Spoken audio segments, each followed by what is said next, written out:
қыстың қақаған аязы. Трактормен босануға жақын қалған келіншегі мен күйеуі жүріп келеді. Қатты аяз бет қаратпайды. Айнала аппақ, тіпті жолды көрудің өзі мүмкін емес. Келіншегінің іші ауырып, оны күйеуі ауылдан 150 шақырым жердегі емшіге апара жатыр. Кенет жолда бір құз пайда болды. Барлық жердің ағарғанынан жолды байқамаған күйеуі құзды байқамай, ол жерден трактор тайып кетеді. Төменге қарай сырғи жөнелген алып темірді ешкім байқамайды. Жапандалада екеуі ғана. Трактор барды да үлкен тасқа соғылып, күйеуі біраз жерге дейін ұшып кетті. Ал әйелі трактормен бірге тасқа соғылды. Астынан қан кетіп жатыр. Күйеуі қанша қиналып тұрса да, келіншегіне жетіп, баласы екеуін құтқару мақсатында оны арқалап алып, емшіге әзер дегенде жетеді. Ес-түссіз жатқан келіншегін емшіге әкеліп, оның есін жиғызу үшін бетін ұрғылай бастайды. Алайда түк шықпады. Емші күйеуінен шыға тұруын сұрап, баланың тұншығып жатқанын, тез арада ота жасау керектігін айтады. Жанындағы 2 көмекшісімен бір бөлмеге кіріп кетеді. Арада 4 сағаттай уақыт өтті. Емші баланы ұстап шығады. Баласын көріп, әкесі шошып кетеді. Себебі баласының қатты соққыдан мойны қисайып, бір қолы мен аяғы жансызданып тұрады. Алайда ол аман есен, тек жарымжан болғаны болмаса. Ал әйелінен көп қан кеткен көрінеді. 2 күн дегенде әрең оянады. 1992 жылы туылған жарымжан бала мен едім. Есімім Арыстан. Анамның өзі мені мықты болсын, қандай қиыншылық келсе де сынбасын деген ниетпен солай қойған екен. Әкем мені басында қабылдамапты. Біраз уақыт қарамай алыстап жүрген көрінеді. Анам болса қай жерде жақсы массаж жасайтын адам бар. Қалай баламды аяққа тұрғызамын деп уайым қылып жүріпті. 10 жасыма дейін ешқандай жүре алмадым. Себебі жақсы маман табылмады. Тіпті сөйлей алмадым. Анамның жаны қатты ауырды. Сөйлей алмасам да, жүре алмасам да бәрін түсініп, барлық жағдайды біліп көріп жаттым. Астыма жіберіп қойып жүргенде өзімді мүлдем нашар сезіндім. Ұят деген нәрсені де ұғына бастадым. Ең кішкентай емеспін, үлкен жігіт болдым. Бірақ ешкімге көмегім тимейтін, біреудің көмегіне мұқтаж жігіт болдым. Құдайға көп налитынмын. Неге мұндай сынақ берді екен деп. Бірақ әрдайым Алланың назарында екенін, сынақты көтере алатын жанға ғана беретінін біліп жүрдім. 10 жастан асып жатқанда анам жақсы бір маманды тапты. Бірден қолдағы бар ақшаны соған жұмсады. Мықтысына мықты болды. 4 жыл қатардан сол кісіден ем алдым. Ол кісіге Алла разы болсын. 15 жасыма тақағанда енді ғана тәй-тәй басып, қасықты өз қолыммен ұстап үйреніп қалдым. Анам талай қандай қиындық келсе де шыдап қиындыққа қарсы тұрды. Мені шашаса да күнде массажға апарып, керекті дәрі-дәрмекті біреудің полын жуып берсе де алып беретін. Бастысы менің амандығым, денімнің саулығы еді. Бірақ оқудан қалдым. 18 жасқа толғанда әліппені бастап оқыдым. Менен кейін інім дүниеге келді. Ол шүкір аман есен, дені сау. Мектепке барып оқып жүріп, үйге келген соң мені де оқытатын. Жазуды да үйреткен сол болатын. 18 жасымда 1-ші сыныптың кітабын оқимын деп ойламадым. Бірақ амал нешік, сауатты болу үшін оқу жазуды үйрену маңызды болды.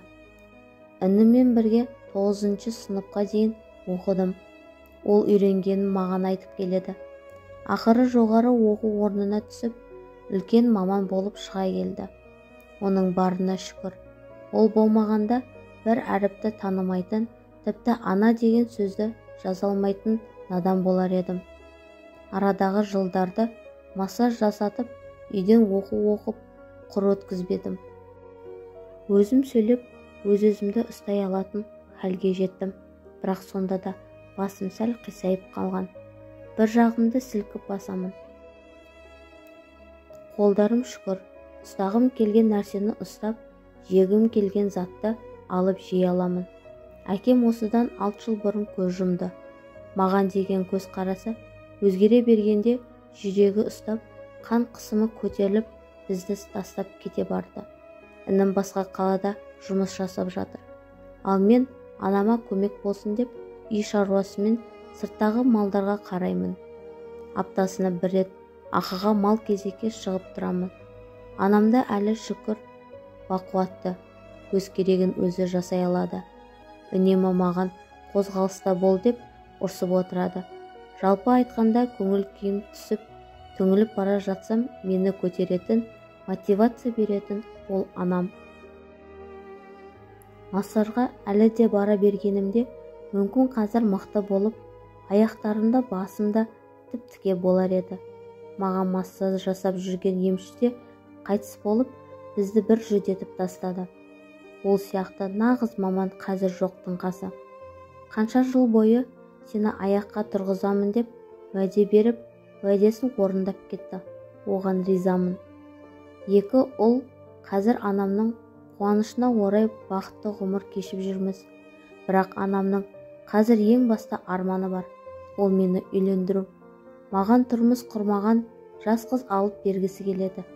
Бірақ мен оны қаламаймын. Кім болса да мені шын жүректен қабылдағанын қалаймын. Өтірік тұрмысқа шығып, қиналып жүргені маған керек емес. Жасымда біразға келді. Жас қыздарды таңдап жүретін қасиетімде жоқ. Танысып үйлену мақсатында біраз қызбен сөйлесіп көрдім. Бірақ кездесуге келгенде бірден анама шақырып жатыр, немесе бір жерге баруым керек еді деген сылтауларын өтірік кетіп қалады. Шын ниетпен келген қыздың жүздерінен ақ байқайсың ғой. Бірақ қазір ешкім күйеуім жарым-жан болсын демейді. Аяқ-қолы сау болса да менсінбейтіндер көп, алдап кететіндер де аз емес. Анам да, інім де біршама қыздармен таныстырды. Інім тіпті бір қызды алдап, өзі алам деп маған алып келген. Қыз маған тұрмысқа шығатынын білгенде бірден үйден қуғыншылар келмей жатып тайып тұрды. Одан соң інімнің анамнан қалай таяқ жегенін айта алмаймын. Ешкімге ескертпей әкеле салған. Анам байғұс мені уайымдап 10 жылға қартайып кеткендей. Мені жалғыз өмір сүрмесе екен дейді. Анам, інің алдым-жылдым. Ол үйленем десе бүгін-ақ алып келеді. Бірақ сен маған уайымсың. Жақсы ниетпен өзіңді бір сәтке басқаша сезініп көрші. Балам, сен жарым-жан емессің. Аяқ-қолың сау. Сен жүре аласың, сөйлей аласың ғой. Неге өзіңді төмендете бересің? Басыңды көтерде, болашаққа жарқын көз қараспен қара. Сен болашақ әкесің. Бұл сөздерден кейін жүрегім оянғандай болды. Жүре бермей, шын ниетпен келін іздеуге кірістім. Интернет желісінен де, сырттан да іздей бастадым. Жүрегімнің қалауын таба алмай әлекпін. Тапқан күннің өзінде ол не деп жауап қатқаным жанымды жектей жеп барады. Анам байғұс уайымнан өлетін болды. Үйге бір келін әкелсе, 10 жыл емес 20 жылға жасаратын шығар. Әйтеуір іздеп жүріп бір қызбен таныстым. Қыз дегенде өзі ажырасқан екен. Бір қызы бар. Мен оған өзім туралы барлығын айттым. Ол барлығы жақсы екенін, менімен сөйлесіп көретінін айтты. Тіпті онымен жолықтым. Мені көріп, сәл қобалжығанын, маған оны білдіртпеуге тырысты. Біз 2 сағаттай сөйлестік. Өзі ашық, жарқын, жүзі жылы екен. Анама айтсам, қуанып қалатыны анық. Жақын дәмханаға барып кешкі ас ішіп алдық. Біраз серуендедік. Өте керемет уақыт өткіздік. Ол маған ұнап қалды. Сөйлеген сөздері жымиған мені ерекше күйге беледі. Ертең тағы да жолығатын болып келістік. Менің сырт келбетімді есіне алмай, тура бір дені сап-сау адамша қарап, қысылмай әңгіме айтты. Ерекше қуанышты болдым. Тіпті кетерінде бетімнен сүйіп алды. Онысына мүлде басым айналып, үйге барып, бұл жаңалықты анама айтқанша асық болдым. Үйге барып, анама ол қыз туралы айта бастадым. Анашым, оның күлгені сұлу, жүрісі деген неткен әдемі. Ол өте сезімтал. Өзі бойы кіп-кішкентай, шашы төгіліп тұр, деп айта бастағанымда анам тоқтатып, балам-ау, аты кім, жасы нешеде, қай жерде тұрады, руы қандай, болады сұрадың ба, деп күліп. Ол деп бастай бергенімде оның ажырасқаны мен қызы бар екені есіме түсті. Анама айтсам бекен, немесе айтпасам бекен деп ойланып отырдым. Анам болса, не болғанын сұрап, уайым қылып тұр. Балам-ау, айтсаңшы, неге тоқтап қалдың, деді. Анам тіпті бозарып кеткен. Менің оңайып тұрғанымды көріп, жаны ауырып кетті. Не болса да шындықты айтайын деп бекіндім. Анашым, апатайым, мені түсініңіз. Мен бұрындары қаншама қызбен сөйлестім. Ешқайсы мені бұл күйімде қабылдамады. Бірақ мен жеңілмедім. Білесіз ғой, маған күш-жігер беріп, көкке көтеріп жүрсіз. Соның арқасында мен бақытқа бір қадам жақындаған сияқтымын. Мен өз сүйгенімді таптым, анашым. Бірақ маған сіздің батаңыз керек. Балам-ау, әрине, беремін батамды. Болашақ келінімді көруге асықпын. Қандай жайын екен, ол менің баламның жүрегін баурап алған. Өзі бір періштедей шығар. Қане, айтсаңшы енді, жөнін сұрап алған шығарсың. Біраз қайтықтап тұрдым да, айтуды жөн көрдім. Анашым, әке-шешесі бар, жақсы адам. Өзіміз сияқты қарапайым адамдар. Болашақ келініңіз жүзі жылы керемет жан. Бірақ, я, не бірақ? Кедергі болып тұрған бір нәрсе бар ма? Ол маған кедергі емес, тек сіз, балам-ау, айтсаңшы енді. Не жасырып тұрсың? Жақсы, ол ажырасқан келіншек, бір қызы бар. Анамның төбесіне жай түскендей болды. Жаңа ғана мен үшін қуанып жадырап тұрған анамның жүзі тұманданып кетті. Анам сәл ойланып тұрды да, балам, мені кешір. Бірақ сенің дәрежең оншалықты төмен емес. Өзіңді ондай адамға лайықпын деп қателеспе. Қаншама жерден сезімің болса да, бұл ойың құп емес. Қанша қалап тұрсаң да, мен оны келінім деп қабылдай алмаймын. Жоқ, болмайды. Анама қарап ләммим дей алмадым. Оның ойлауына мұрсат бердім. Ойланар, менің жанымды түсінер. 30-дан асып бара жатқан менің мына түрім, мына қабылдайтын адам сирек. Мен бұл дүниеден жалғыз өткім келмейді. Ана мен сөйлеспегеніме бір аптадай уақыт өтті. Сонда да жаныма жақын болған сүйіктімен кездесуді тоқтатпадым. Тіпті оны көрмесем тұра алмайтын халге жеттім. Бір күні оны анама апарып көргім келді. Ойым іске асар. Оны көргенде маған деген көзқарасын байқағандай мүмкін ойын өзгертер деп ойладым. Бірақ түк шықпады. Үйге апарғанымда табалдырықтан да аттатқызбай қуып шықты. Бұған көңіл күйім қатты түсті. Ойыма ештеңе келмей, болашақтан күдер үзгендей болдым. Одан соң неге уақыт өтті. Сіркесу көтермей, тіпті көшеге шығудан қалдым. Сүйіктімді қимаймын. Енді не болады? Деп ойланып жатқанымда жаныма анам келді. Балам, мұнша көңіліңді түсірме. Мен біраз ойландым. Маған да оңай емес. Жақсы, сендердің отау құруларыңа келісімімді беремін. Алайда бір шартым бар. Анамның бұл сөзі құлағыма майдай жағып, Қуаныштан жүрегім жарылардай, екі көзім жайнап кетті. Рас па, анашым? Я, қандай шартыңыз болса да қабылдаймын. Айта беріңіз. Мені бір қуанттыңыз ғой. Жаным, анашым деп құшақтай жөнелдім. Анам, тоқтай тұр. Оны үйге әкел. Бірақ қызын әке-шешесіне тастап кетсін. Үйге табалдырықтан аттатпайтын болсын. Мен бұл үйде өз немерелерімді ғана көргім келеді. Алайда ажырасқан ол күйеуінің тіпті кім екеніне хабарларым жоқ. Біреудің баласын асырағым келмейді. Егер осыған келсеңдер, разымын деді. Анамның сөздерін болашаққа жарыма жеткіздім. Ол да бірден келісті. Оған тіпті таң қалдым. Тастамаймын, алып келемін деп жауапты күтіп едім. Бірақ ол мені таңдап тұр ғой. Сонысына қуандым. Ақыры бір келісімге келіп, екі жақты келісіп, келіншегімді үйінен сырға салып алып кеттік.